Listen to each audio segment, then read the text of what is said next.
Well, we have a new arrival. This is the GT Smarter, or GT Dumber, I'm not sure which yet. It's a front wheel drive, pedal assist electric bike. So what have we got on this thing then? We've got a battery pack made by Sony, so it's powered by Sony. I assume this uses Sony VTC 5 or 6 cells. I believe the bike's from around 2014, so I think that's VTC 5 era. It doesn't have an adjustable seat post clamp, but to remove the battery, you just simply do that. The seat is a little bit wobbly as a result of this, but your battery is easy to get out. Just grab on this handle and pull it out. On top of the battery, there is a button to see how much charge it's got, and as you can see, it's near enough empty at the moment. Moving on, the brakes are V brakes, which is nothing special at all these days. We have a kickstand on the rear, 26-inch standard wheels. It's got these punch-resistant tyres on it. I'm not sure if they were standard or an add-on. There's a Schwalbe Marathon Plus ATB tyres. We have a little display that's quite, scuffed up from presumably where they got a puncture with standard tyres or something like that, and it got scuffed up as they were changing them. But they could have just simply moved it around, but they didn't.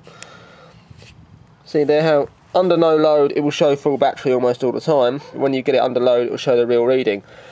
And that can vary depending on if it's on PAS 1, 2, 3 or 5, 4 or 5, which you have there.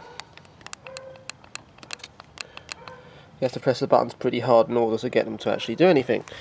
The motor is a 250 watt Bafang hub motor. Again, V-brake at the front as well. The headset is an unusual one on this bike. It's a semi-integrated, but with a quill stem. It's a zoom quill stem. You can adjust it up and down and all that stuff to whatever riding position you may want. Which is kind of cool. Here we have a bell integrated into the brake lever, which is kind of cool. Out my way, pedestrians! Woo!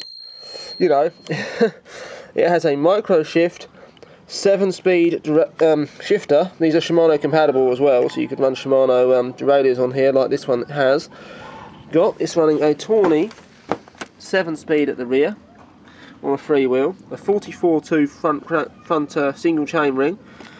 It has this chain guard on here, which really makes it difficult to put the chain back on when you drop it. Not on if, when, because there's no clutch on that derailleur, and this bike does drop chains quite easily. We have mud guards on it, of course, or mud guard on the front, but not one on the rear. So your backside's still going to get wet, but you won't get sprayed in the face. Top speed of this bike, of course, by UK law is 15.5 miles per hour, so nothing particularly fast. But it's a reasonable quality commuter. It has been scratched up and then touched up later on. The welding on the frame is smooth welded.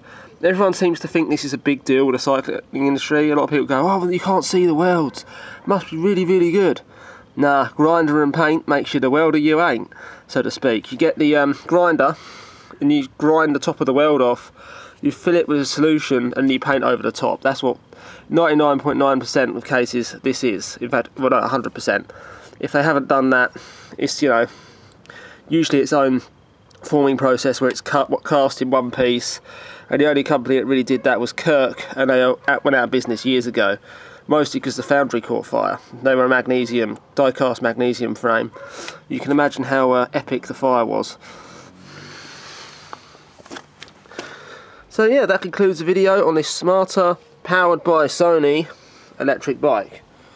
Thank you for watching. There's a lot more videos on other bikes, such as Carreras, Konas, B-Twins, Santa Cruz's, electrical videos, RC car videos. Like and subscribe. See you later.